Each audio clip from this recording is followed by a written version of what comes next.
ईश्वर जी महाराज साहब और तीन आचार्य प्रवर की उपस्थिति, प्रयागराज में जिस तरह से महाकुंभ के उस अवसर पर जो ऊर्जा उत्सर्जित उस संगम के अवसर पर, उस संगम के स्थल पर होती है, ठीक उसी तरह की परिस्थिति स्थिति आज जिस जगह पर है, धर्म को जीवन जीने की एक पद्धति के रूप में स्वीकार करते हुए अपने जीवन को परिष्कृत कर प्रत्येक व्यक्ति अरहत बन सकता है, ये जो परिकल्पना दी थी, उस परिकल्पना को सजीव रूप में साकार करने के लिए अपना जीवन समर्पित करने वाले संत श्री का पावन सानिध्य हम सब के लिए निश्चित रूप से सौभाग्य का विषय है। तो भारत की बहुत लंबी पुरानी सनातन की यह परंपरा है और हजारों सालों से सुदीर्घ परंपरा, ये नित्य नूतन प्रवाहमान मां गंगा के नीर की तरह। यदि जिन दर्शन का भगवान महावीर स्वामी के जन्म से लेकर के अध्ययन किया जाए, लगभग 2500 साल पहले जब विश्व के अन्य क्षेत्रों में मानव मनुष्य अपने जीवन को सुगम बनाने के लिए संघर्ष कर रहा था, उस समय में भी भारत के ऋषियों मनीषियों ने जीवन के यथार्थ को खोजने का काम न केवल प्रारंभ किया था, अभी तो उसका साक्षात्कार भी कर लिया था। लेकिन तब से लेकर के उसके बाद में अनेक सभ्यताएं भारत के साथ साथ पूरे विश्व भर में विकसित हुई। लेकिन कालांतर में वो सारी सभ्यताएं यूनान में, मिस्र में, रोम में, मेसोपोटामिया में जितनी भी सभ्यताएं विकसित हुई, वो काल के प्रवाह के साथ कहीं न कहीं धूलिधूसरित हो गई,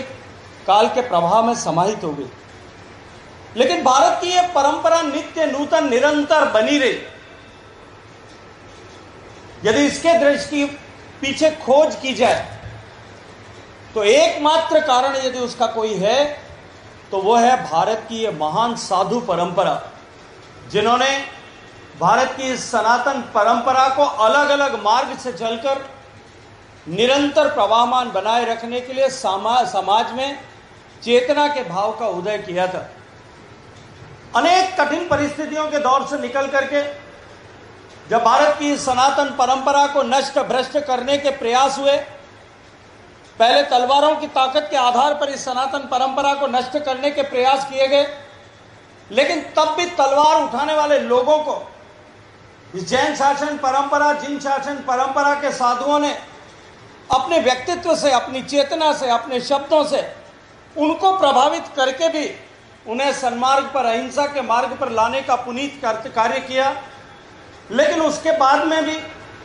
जब वैचारिक प्रदूषण के माध्यम से इस समाज को प्रतिभ्रष्ट करने के प्रयास हुए, तब साथ साथ में भगवान महावीर स्वामी की कृपा से जिस तरह से भारत में इस साधु परंपरा का विस्तार हुआ, उस विस्तार के चलते हुए ही भारत में आज भी यह सनातन की परंपरा सजीव रूप में जो है वो विश्व का कल्याण करने के निमित्त को लेकर के आगे काम चल रही है। आज भारत एक बार फिर उस मुकाम पर आकर के खड़ा हुआ है जब पूरे विश्व भर में भारत की तरफ देखने की न केवल दृष्टि बदली है, अभी तो पूरा विश्व इस कठिन दौर में जब जियोपॉलिटिकल टर्बुलेंस पूरी दुनिया में विश्व के सभी देशों के, अनेक देशों के बीच में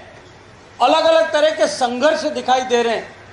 उस महत्वपूर्ण समय में निश्चित रूप से भारत में ये भारत का सांस्कृतिक धार्मिक पुनरुद्भव और जो है रिनासा ऑफ इंडियन कल्चर है, ये निश्चित रूप से विश्व के कल्याण के लिए अत्यंत महत्वपूर्ण है। माननीय प्रधानमंत्री नरेंद्र मोदी जी के नेतृत्व में देश की सरकार ने, जैसा अभी आदरणीय ज्ञान जी पारक ने कहा, आदरणीय पुष्प जी ने कहा, आदरणीय मितेश जी ने कहा, मैं निश्चित रूप से इस बात को स्वीकार करता हूं कि कुछ लोग पुरस्कार से प्रकाशित होते हैं, सम्मान से उनका सम्मान बढ़ता है, लेकिन निश्चित रूप से कुछ व्यक्तित्व ऐसे होते हैं जिनके विभूषित करने से, अलंकृत करने से उस सम्मान की जो है वो ऊंचाई और प्रतिष्ठा बढ़ जाती है। 1954 से लेकर के देश में ये पद्मश्री पुरस्कार देश के ऐसे लोग जिन्होंने जीवन की किसी विधा में उत्कृष्ट काम किया हो, उनको पद्मश्री, पद्म भूषण, पद्म विभूषण, भारत रत्न ऐसी उपाधियों से उनको विभूषित करने की परंपरा प्रारंभ हुई थी। लेकिन माननीय नरेंद्र मोदी जी के प्रधानमंत्री बनने के बाद में उस परंपरा में चयन की प्रक्रिया को जिस तरह से परिवर्तित किया गया, अभी मितेश जी बता रहे थे कि वो ये जानते हैं, उन्होंने 2-3 बार कहा कि वो ये जानते हैं कि किस तरह से नॉमिनेशन हुआ और नॉमिनेशन के बाद में क्या प्रक्रिया अपनाई गई। मुझे लगता है कि उसके बारे में मुझसे ज़्यादा जानकार कोई नहीं होगा शायद इस सभा मंडप में। मैं जानता हूं कि किस तरह से बिना किसी नॉमिनेशन से ऑटोमेटिकली समाज से ढूंढ करके इस तरह के चरित्र जिनसे देश प्रेरणा ले सके, जिनके व्यक्तित्व से, जिनके कृतित्व से, जिनके काम से, जिनके जीवन जीने से कहीं समाज प्रेरित हो सके, उन सब ऐसे लोगों का चयन करके उनको विभूषित करने की परंपरा और व्यवस्था माननीय प्रधानमंत्री नरेंद्र मोदी जी ने कायम की है। और निश्चित ही उसके चलते हुए न केवल पद्म पुरस्कारों की प्रतिष्ठा बढ़ी है, अभी तो समाज को अनेक ऐसे लोग, ठेठ सुदूर गांव में, वनांचल में रहने वाली महिला, शायद जो लिखना पढ़ना भी नहीं जानती, लेकिन अपने जीवन में जिस तरह से उन्होंने वनवासी माताओं बहनों के कल्याण के लिए काम किया, उनको चयन करके, उनको ढूंढ करके, उनका शायद नॉमिनेशन करने वाला कोई नहीं होगा, लेकिन फिर भी उनको पद्म पुरस्कार से विभूषित कर माननीय प्रधानमंत्री जी ने एक ऐसी स्वस्थ परंपरा की स्थापना की कि आज पद्म पुरस्कार निश्चित रूप से लोगों के लिए एक बार फिर सम्मान का केंद्र बने।